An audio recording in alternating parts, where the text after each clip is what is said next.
welcome to Just Between Us, the podcast with all of the answers some of the time. We're your hosts. I'm Diana Vickers. And I'm Alice Giddings. Each week we'll be taking your calls, hearing your stories and answering your burning questions. And of course we'll be sharing our own experiences because, let's be real, we've both made some very questionable decisions along the way. And that's Just Between Us.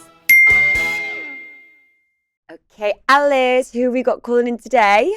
Today we have Jenny. And Jenny, I think, is maybe struggling with being alone. So we should probably get her on the line. Right, get her on. Jenny. Hello. Hello, Jenny. Oh.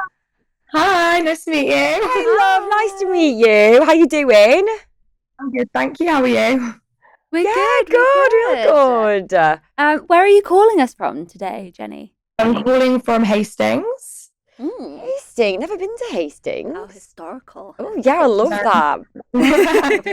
and how old are you, babe? I'm 20. 20. Oh, yeah. Spring chicken. So, just between us, tell us what's going on. What can we help you with today? So I'm in a bit of a predicament and I needed some advice on a few things going on. The main issue is being happy while not being in a relationship.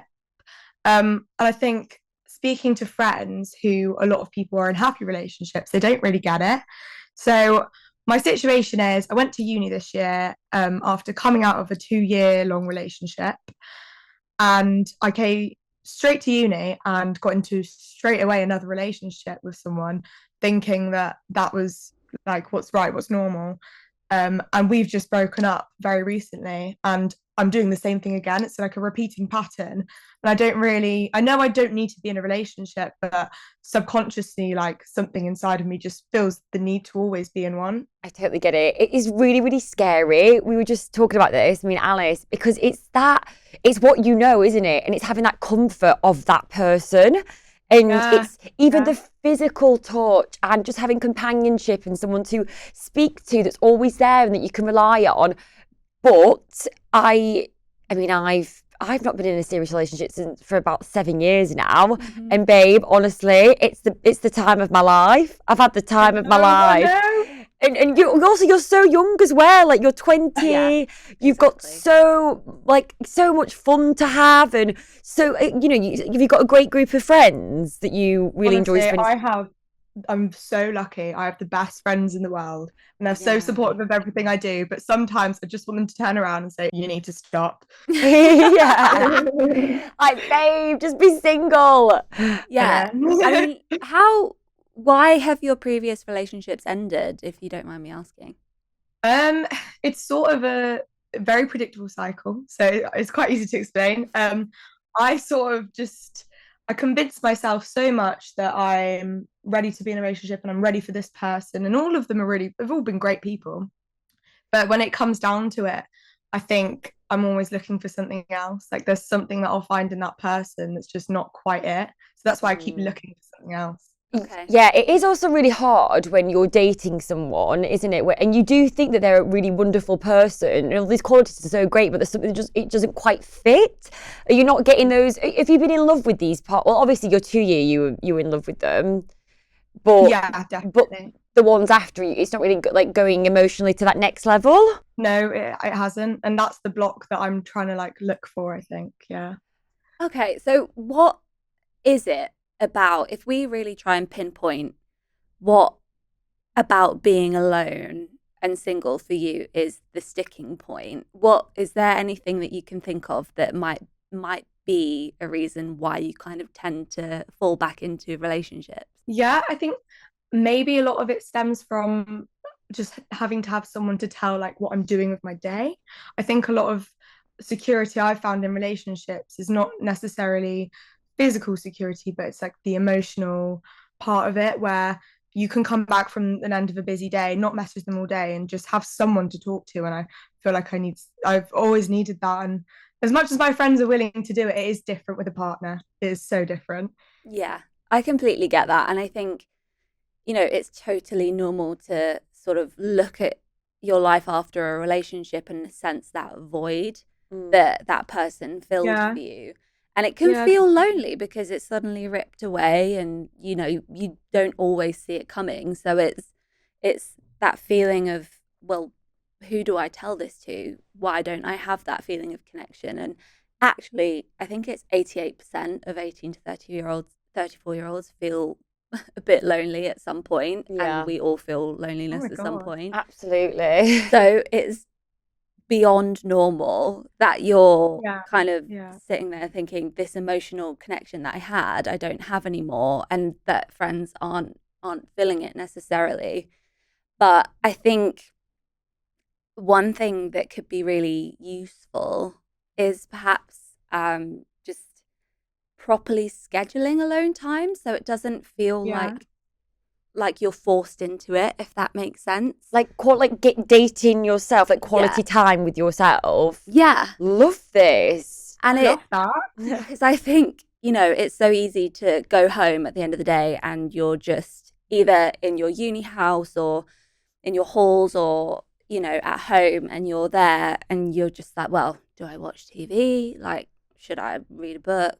You know, it's kind of that, well, I've got nothing better to do, so this is what I'll do. But if you're purposefully going to schedule that time, and you can start out in smaller bursts so it doesn't feel so Yeah. overwhelming, but fill it with something that you want to start or enjoy doing. Is there any hobbies that you have or anything that you could, a group activity that you could join in that you would really enjoy? Well, a lot of my flatmates rock climb, which is a bit random, but Oh, maybe really? that with them. Yeah, I could try that.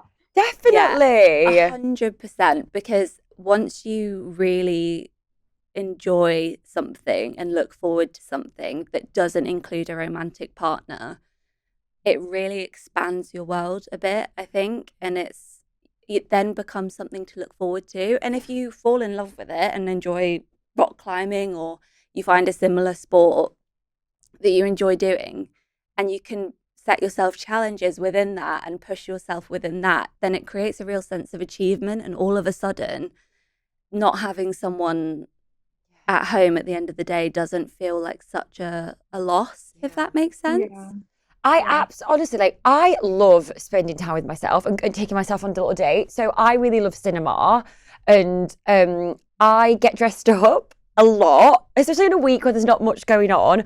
Like when The Worst Person in the World came out, by the way, that is a great film, and I recommend any woman in their 20s and 30s, even 40s, to watch this film. It's called The Worst Person in the World, and it's a coming of age film, again, about a woman that doesn't really know what she wants to do with her life and her job, and sort of like goes from relationship to relationship, and she's trying to find out who she is and what she wants. And it's honestly, it's brilliant. Anyway, I just got myself dressed up one Saturday afternoon, put a little beret on, put my red lipstick on, and took myself to the cinema. And I do this quite frequently, or go and get a really gorgeous book and sit with a glass of wine and just watch the scenery outside, you know? Or I'll get I bought some clay and I make my clay. And one of my favorite things in the world is to get home, put on my favorite album, like a jazz album, and just cook a really gorgeous dinner for myself.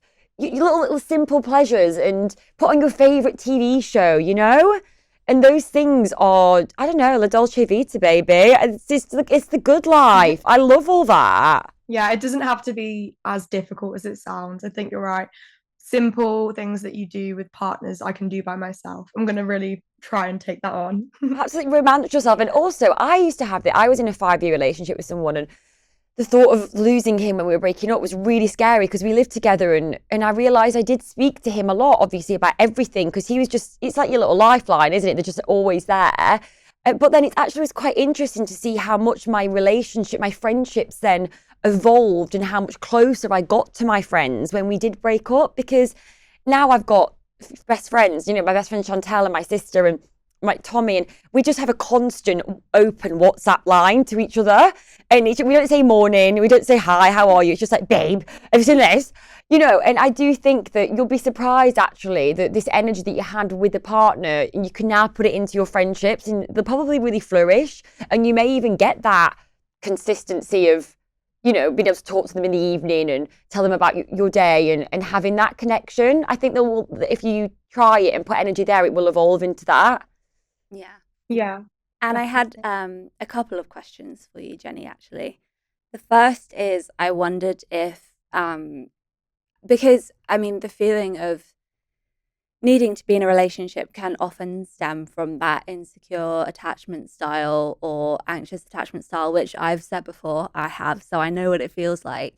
But has there ever been a point in your life where someone that you loved has left, or did your parents maybe split up? Is it because often it stems from a much earlier experience and Yeah. memory, and once you pinpoint what that is, it's so much easier to convince yourself that actually it's not Yeah. going to happen to you. Yeah, I can definitely see how that's affected my life. I had a really toxic best friendship for 9 years of my life. Mm. And when that broke down, um, I found myself looking for that and acting almost like she was towards me in our friendship. I started acting like that towards partners, and that was a big reason for breakdown in my relationships, to be honest. No, well, there you go. Yeah. So with some It sort of always trauma connects. trigger, it's there, isn't Yeah. it? Absolutely. Um, and I mean, do you ever miss the physical side of it, being in a relationship, or do you feel that regardless? Do you have casual sex, like is it purely the emotional stuff that you miss? Yeah, I mean, I've definitely like tried casual sex, but I can't really find a disconnect between casual sex and the emotional side. And it always ends up in some sort of weird talking situation Yeah. where we're talking to each other, but it doesn't need to be like that. I'd like to be able to just go forward and enjoy like uni, have casual sex and it not mean anything. It is sometimes really hard to separate them, isn't I it? find it hard, Especially if yeah. you really fancy them as well, you're Yeah. really physically attracted to them, and then you're like, oh, I've lost my mind sometimes after a one night stand because you have this moment, don't you? A really, really great day, and it's incredible, and you really deeply connect, and then nothing, it doesn't go to anything, and it Yeah. can end up making you feel really, really rubbish, and then you sort of go back into your little hole, don't you? And that can be quite Yeah. scary. So I totally empathise with that. I get that. But Jenny, okay, so we've covered a little bit there, but would you be up for maybe calling back in a few weeks and telling us if you've managed to schedule some time for you and what hobby you've picked up, if you've done something on your own or if you've decided to go rock climbing, because I would love to know if it actually works. Yeah, Yeah. and maybe That sounds amazing, yeah. maybe go on a little date with yourself as well with a glass of wine and maybe a friend, like maybe book in a friend that you've not seen for a while and go, yeah, why don't we do brunch here? You know, get the girls Yeah, that together. sounds really good. I will definitely keep you updated. Thank you, my love. Yeah. We've loved hearing from you. Yeah, thanks, Thank you for your amazing Jenny. advice. I appreciate it. No worries, You're girl. welcome. Bye. Bye.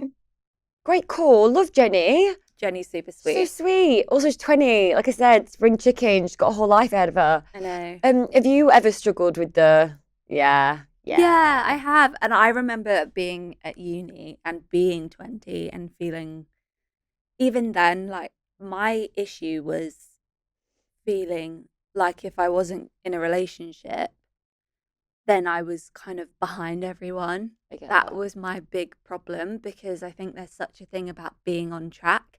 And also, pretty much all my friends in first year of uni were in relationships.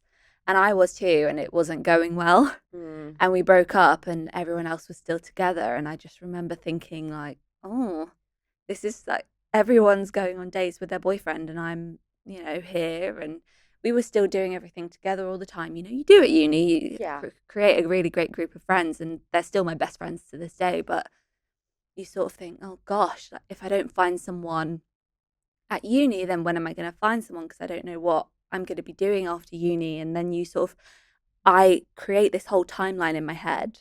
Right. Okay. Yeah. And I used to really panic about not fulfilling it. But I did get over it Yeah. once I came out of my last serious relationship. I was actually so relieved to be alone. And I Yeah. stopped measuring myself against everyone because I think comparison is the thief of joy, and that's why I previously really struggled with being alone. I get that. I get that. And it is, I think as well, when you see a couple that are really, really in love with each other, that's when it hits me. Yeah. Because I guess I'm okay with sort of being alone. I've done it for quite a long time now. Well, I've dated, I had small relationships over the past 7 years, whatever, but nothing serious. But it does pull on my little heart when I see a couple. I was in Italy recently, and this just couple just, she was getting on the coach to go to the airport. Her boyfriend was dropping her off at the coach, and they were just snogging, like devouring each other.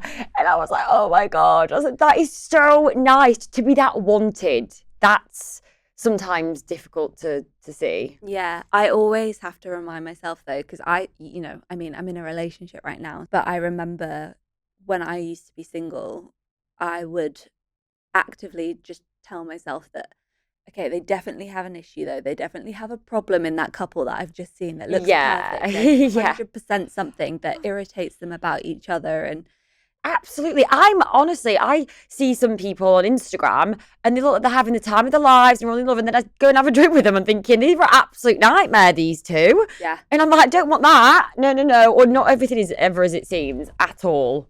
At all. Yeah. And I'd rather be left alone than in the wrong thing, you know? Amen. Amen.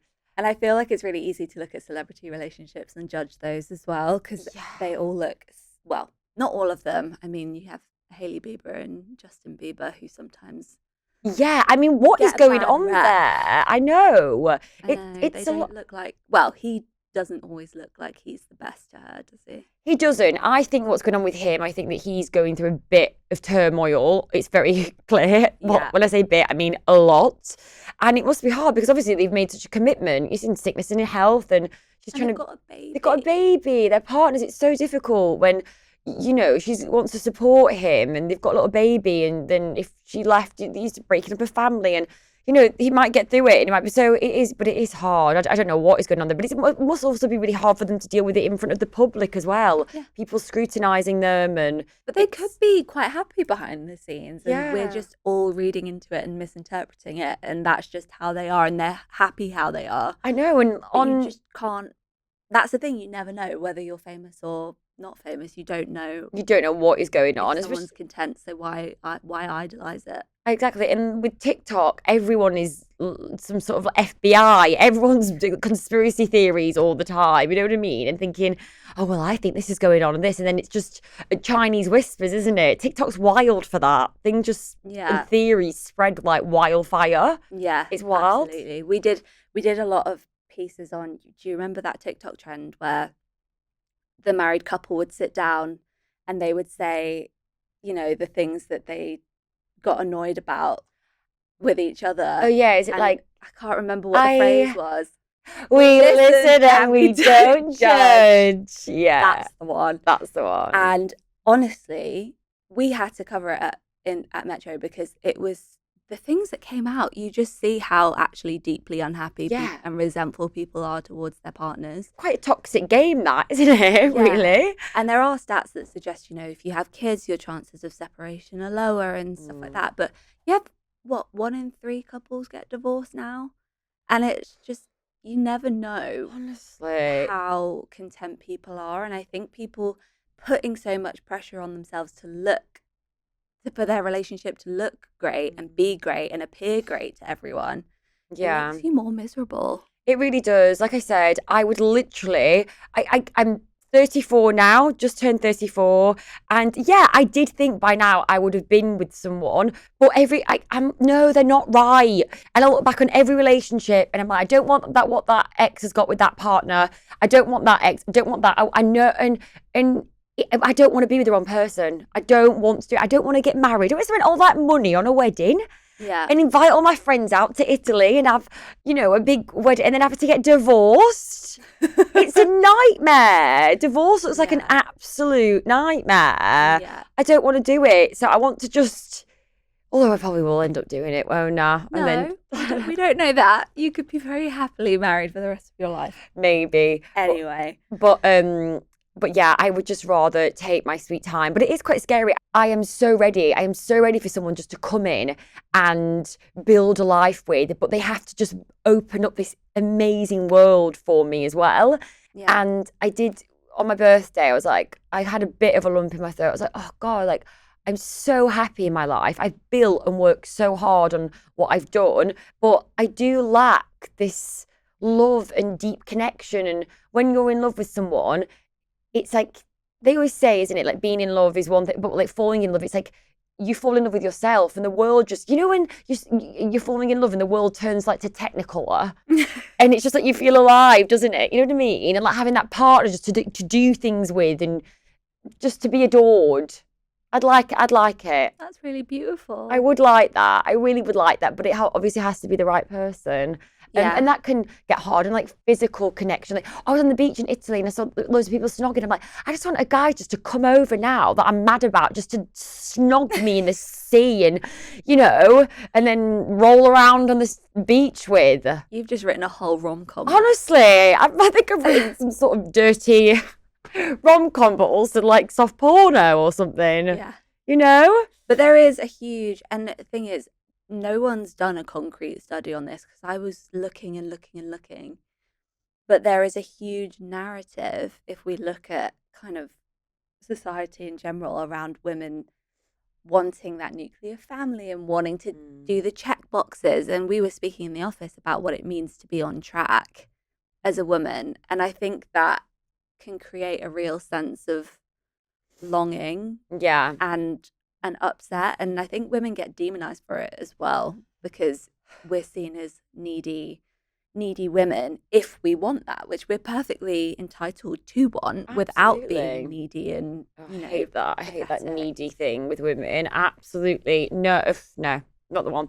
Yeah, I know it, but it is scary. Obviously, we're worried as well about, literally, have you ever had, you're obviously so young now, but you've never had like your eggs checked or anything, or seen what's going on in there? No, I have a real fear about doing that. Really? Because I don't want to know. I don't think I want to know. And that's another aspect of, being alone as well, is what if I find, I have found my perfect partner and I can't have that, and then I'm alone in that feeling of like I failed. I know. Because I think loneliness and failure come hand in hand. Absolutely. Even when it's not true. I think if you've got your partner and eventually you'll start trying, then maybe come to that obstacle if there is one when that happens. But obviously, with a lot of women, a lot of my friends, 34, but I've got older friends that sort of like leaning towards more 38, 39 now, and they're single, and they are just sort of thinking, well, maybe I should go and get checked now, and maybe I should freeze my eggs because I'll regret it if I don't. So it's like, you're having these conversations with your friends thinking, how did we get here? Like, time has just flown by, and we do think that we would have been with our partners by now, and we're just not. Yeah, there's the idea that you'll grow up and find someone. It doesn't always happen. No, it's not a Disney film. This is Disney's fault. Yeah, Disney really needs to stop now. Okay, now it's time for the hot take of the week. I'm so ready. Yeah. Would you rather marry your worst ex or stay single forever? Stay single forever. Yeah, me too. Absolutely no brainer. Me too. But I was just thinking about the life with him. Yeah, I mean, it would be really sad to die alone, but it's a better alternative. But we're not dying alone. We can be fabulous and be surrounded by really fun friends and a cocktail in our hands and have the time of our lives. Yeah, you and I could be shriveled in absolutely our nursing home together. Yeah, I'll invite all the gays. We'll be dancing around us and we'll be drunk and having a great time. Yeah, absolutely. And hopefully we outlive our terrible exes. Yes, at least we one up them. Absolutely. Amen. So guys, exciting. We have a new segment called 30-Second Solution. We have a lot of you that have been writing in, so we want to help as many as you as we can. Welcome to our 30-Second Solutions. Right, got it. Right, okay, what's this one? Ooh, okay. I went out with a guy, best date ever, exclamation mark, exclamation mark. He asked me to go on another date during our first date.